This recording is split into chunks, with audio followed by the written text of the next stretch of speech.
Hey guys, welcome back to Hope for Samson. We're super excited to be able to talk to you about one of our favorite books today, A Simple Plan to Wealth.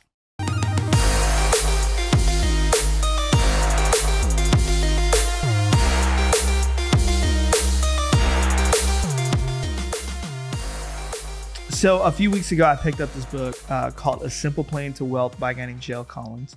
And it's a pretty different approach than, we talk a lot about Dave Ramsey, but his approach is very different. And the truth is, when it comes to Dave Ramsey, there's a lot of lovers and there's a lot of haters. There are entire Facebook groups devoted solely to tearing that man apart. Like, I don't know why so many people hate him, but I guess he's easy to hate. He doesn't make it easy. Like, doesn't make it easy to. I mean, doesn't make it easy to love. Let me say that easy. Let me say that better. I don't think he cares much about what people think. So his approach is sometimes a big turnoff to people, and I think he's just used to that, and so he doesn't help the situation any. Let's say it that way. Wow. I'm just being honest. Man, speaking of truth. I think the way I look at it is, some people hear that no debt strategy, eliminating debt, eliminating credit cards, eliminating any form of debt, paying off your house, all that kind of stuff. And they think, oh man, that's way too extreme. I don't like it. I could do it better. Yeah. But they don't do it better. And I think a big part of it is they think, oh, well, that's just one extreme way of doing it. There's a million other ways of doing it better. And the truth is, there probably is a million other ways of doing your finances better. But I do think the principles Dave Ramsey lays out is actually practical for the majority of people, and actually considers the fact that there is an emotional tie you have to money. And I think he, out of all the other systems available, handles that and the addresses most responsibly. It. Yeah. Okay. But there is another camp, and it's called the FIRE movement. Not Fire Island. Not Fire Island. No. It's called Financially Independent Retire Early, I believe, right? Okay. And there's a whole movement around this of being able to basically, there's a lot of parallels to kind of the Dave Ramsey way of doing things, but there's a lot of differences. And so I picked up this book because I really our big thing is we just want to figure out how do we handle money the best, and how do we help people find the best tools. And I actually fell in love with this book because it is a very different approach, but there's a lot of crossover and there's a lot of similarities than what you think. So the guy named J.L. Collins, who is, I don't know if you want to call him like an investment guru, but he just lays out a very simple plan. Smart guy. Yeah, a very simple plan really well on how you can build wealth. And if you are in that state where you have not thought about investing, or you haven't prioritized investing, I'm talking about like 401k, 403b, IRA, Roth IRA, all that kind of stuff. If you don't even know what those words mean, like, you need to watch this video, because hopefully we give you a good primer into how to handle investing. And this is not at all investment advice. This is more of a starting point and what helps us and hopefully helps you. So you got to read the book, but you have an interesting perspective that you want to share, right? I mean, I'm pretty sure a lot of the ladies watching this disengaged almost immediately because it's not interesting. Like, if you're like me, I was actually doing research. 1 in 3 women invest. And so it's not like we're like super into this. And Samson, bless his heart, you could see and feel the passion coming out of him when he talks about investments. I just don't feel that way. I'm just like... It's because Google Sheets is my spirit animal. Tell me how much I can spend on clothes this month, and then you can have your dream of investing or whatever, but I really do liken it to this. And I think maybe women will be able to track a little bit better when I come at it from this angle. You remember like when you were, 15 or 16 and your mom was like, be sure and take care of your skin. Don't go out in the sun. Always use sun lotion. Put lotion on at night. Clean your makeup off your face. Does anybody else remember that? And then you're in your mid 30s. And you're starting to kind of have some wrinkles. I can't relate. No, he can't, because he doesn't have any wrinkles. I do, okay? And so I'm just thinking back, like, man, 20 years ago, if I had the same regimen that I use today, it would be so much more beneficial to my skin long term. And I didn't do it. I didn't make the investment of that time because, you're young and you feel like, who cares what I'm going to look like in 20 years, For the record, I think you have great skin. Oh, Ben. thanks, babe. Beautiful, Yeah, beautiful skin. Okay. Yeah, don't look too close. So. But there is a lot of things in life that work like that, where if you do something consistently yes. early on in life, they can actually be really, really impactful way down the line later on in life. Save you on financial Botox. Huh? I guess that's I don't a good think way that of term's going to carry, but but there's kind of a diagram that we always go to. We borrow from Dave Ramsey, and it's called the power of compound interest. Right. We always go to this whenever we're doing our workshops too. We throw this graphic up because it's so enlightening. It's so simple, because I think sometimes when we think about investments, we think about this is way too complex. I don't really want to think about it. I don't want to give the brain space required to think through these numbers. But this graphic really does make it simple. So break down the graphic for us. So here we have Jack, who starts investing at age 21, and he invests $2,400 every year. He stopped contributing money at age 30. The total amount that he's contributed is $21,600. So just to break down, that's $200 a month. $200 a month, which is totally doable. Even in your early 20s, I think even as a teenager, you would be able to pull that off. Blake here starts investing at age 30. He invests $2,400 a year, contributes money until age 67. So Jack stopped at 30 and Blake stopped at 67. So he contributes for 37 years. The total amount he contributes is $91,200. That's 4 times as much as Jack. And yet, at age 67, Jack's investments have grown to $2.54 million, and Blake's has grown to $1.483 million. 9 years made a difference of over $1 million. Yeah. That's just staggering. Like, those numbers are really, really just evident, and they speak for themselves.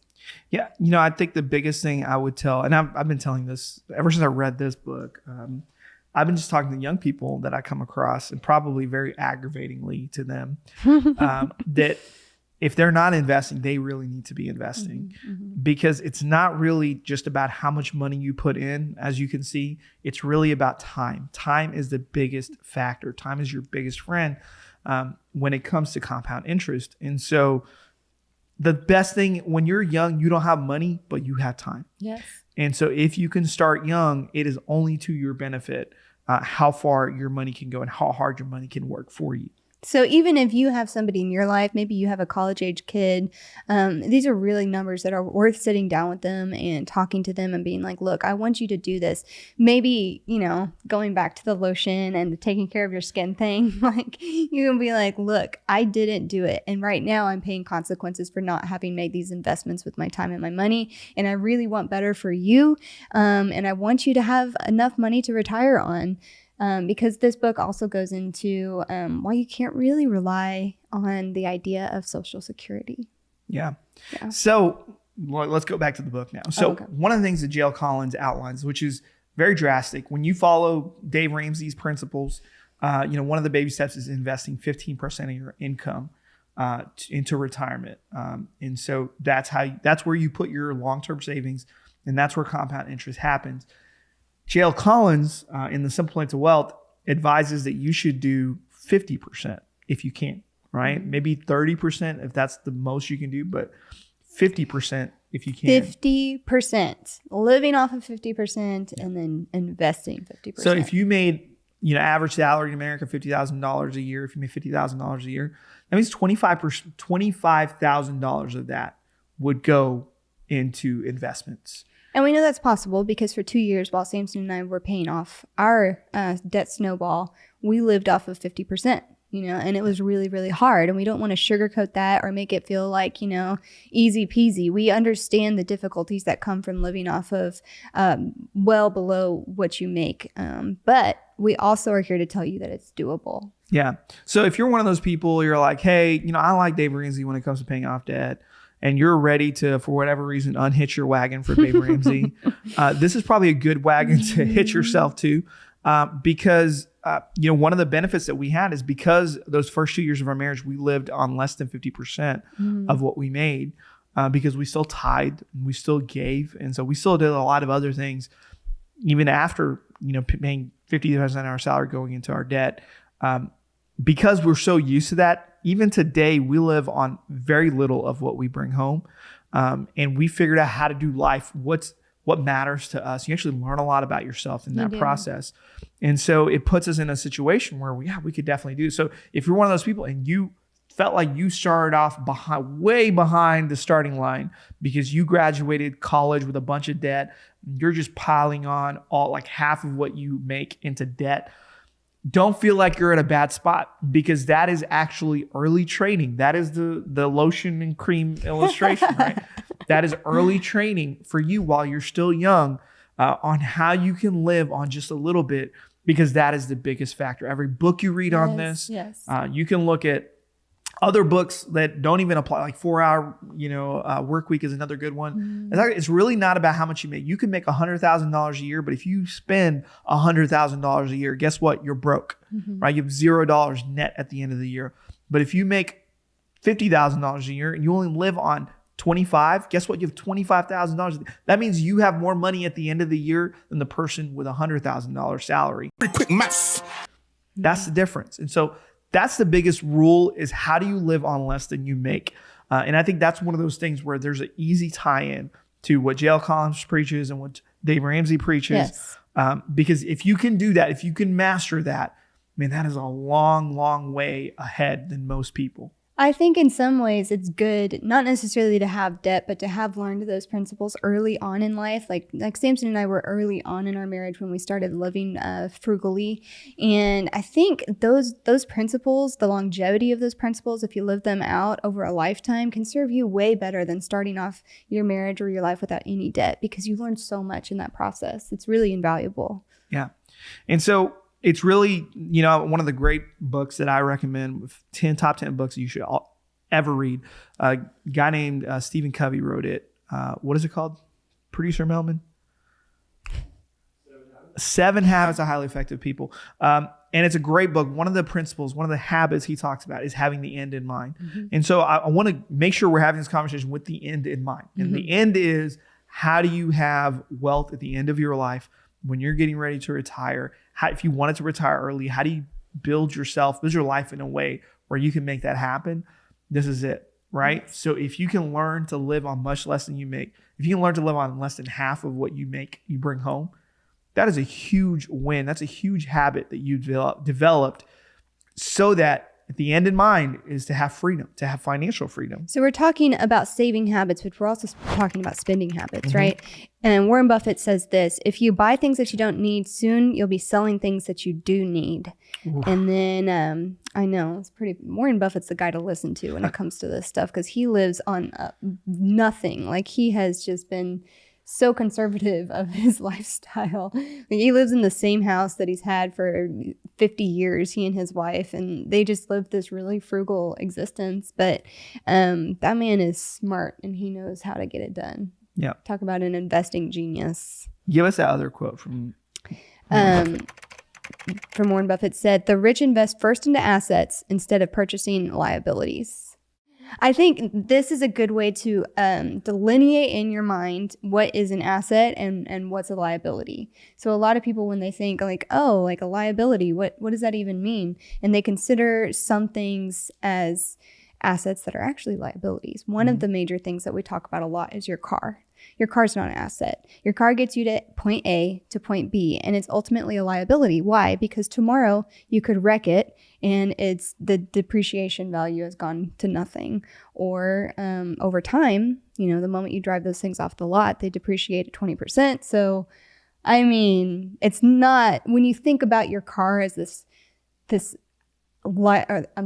asset that you're building wealth through, the cheaper you can drive for, the more money you can invest. Yeah. And so I guess I'm naming all my favorite books right now, but another great book that talks about this and the differentiation between assets and liabilities is a great book called Rich Dad, Poor Dad. Robert such a good book. Kiyosaki. This was extremely helpful for me. Yeah. And so it's a good way of looking. So that's another book we recommend, but it's a good way of looking at what you're putting your money into. If you're putting your money into something that's making money, that's an asset. If you're putting your money into something that's losing money, that's a liability. Right. And so a car, even the house you live in, those are liabilities, right? Because it's not making you money.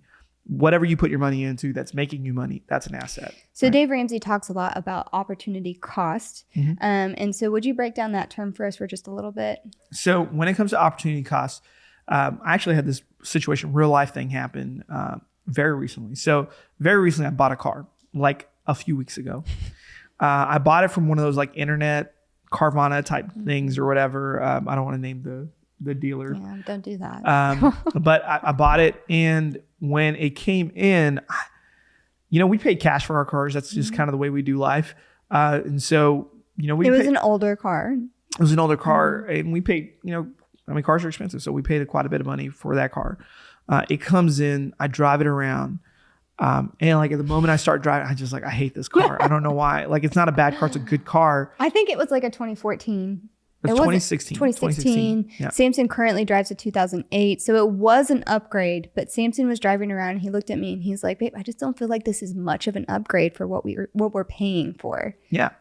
And for whatever reason, it just didn't sit right. And so I was like, either way, I need to take it to my mechanic. And so I took it to my mechanic and he's like, hey, have you bought this car yet? And I was like, well, technically it's on this like 7-day return thing. Right. So we haven't purchased it. I can still return it. And he says, well, it's got a bad transmission and you need to return it. So so I called the company and I said, hey, this car you sold me has a bad transmission. I had my mechanic look it over. They said, well, hey, since it's a mechanical issue, we'll give you a full refund for everything. Waive the drop-off fee. It was great. It was all of it. So that company was really great to us in that process.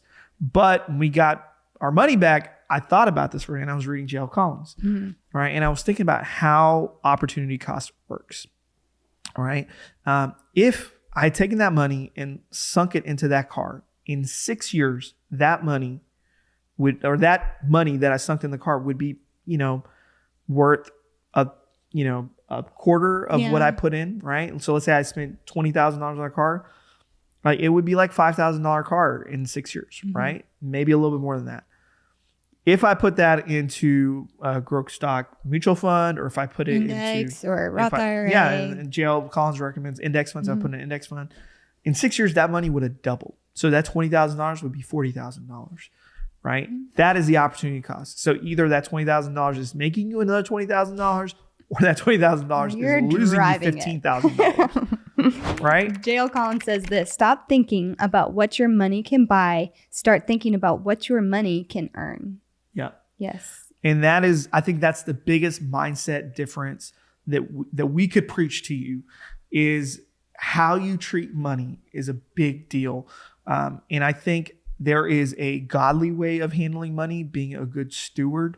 And I think that's part of it. And I think that's what Jesus teaches us, is that our relationship to money isn't, I should just kick back and relax. Not I got a bunch of money, or I should always be worried because I don't have enough money. Rather, it's a way of saying, you know what? I'm not worried about money. I'm going to continue to work hard to produce, well for my family. But then I'm also going to invest, and I'm going to invest for the sake of the kingdom. And so I think that's where, having the right relationship with money, that's what it comes to. All right. So you might be asking yourself the question, okay, I'm ready to take the leap. I've paid off my debt. Now, what do I do to invest? How do I invest? I don't understand what you're talking about, indexes and Roth IRAs and mutual funds and whatnot. So where do I start? So I would advise initially to invest in what you understand. So either educate yourself, read a couple of books, get a real understanding of what area. A lot of people like real estate.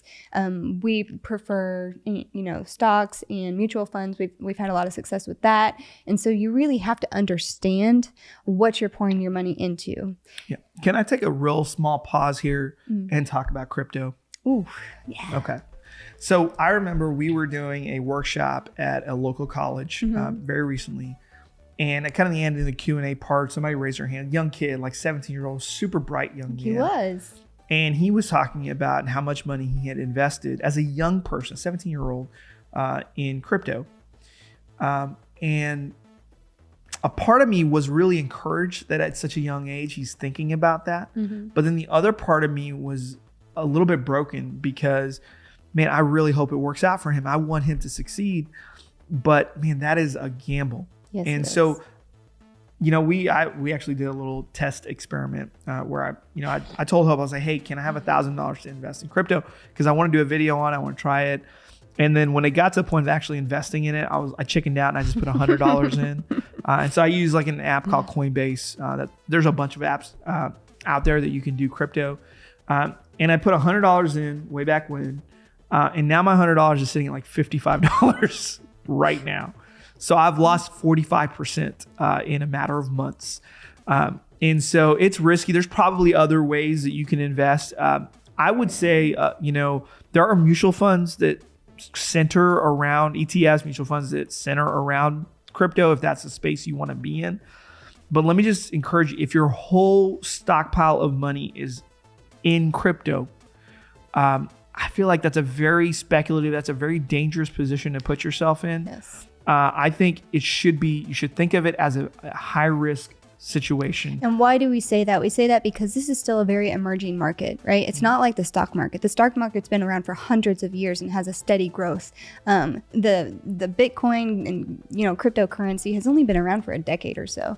And so even 33% of investors in Bitcoin admit that they know little to nothing about that currency. And so what we talk about knowing the market that you're investing in, most people don't know anything about it. They're just throwing money at it. And so that's a very, very dangerous approach to take. Dave Ramsey also says this. He says, if you get your wealth quickly, you'll probably lose it in the same way that you got it. Because if you're just doing single stocks and you happen to come across a good transaction and you get a bunch of money, you're going to turn around and invest that into Bitcoin again and likely lose it. So, steady and slow truly does win the race when it comes to your investment. All right, guys. Hey, we're going to stop the conversation right here. That's not because we're not done talking about it. Samson's having too much fun. It's just because this conversation went much longer than we thought it would. And so we're going to take a pause in the video right here. And there's going to be a part 2 that you can watch next time we post. And so be on the lookout for that. But in the meantime, man, if you enjoyed this, go ahead and like this video if it added value to your life. And then comment below if there's anything that you want us to talk about, or maybe we didn't address in this one. Comment below, let us know what that is. We'd love to give you feedback or hear your feedback as well. So like and subscribe. We'll see you next time.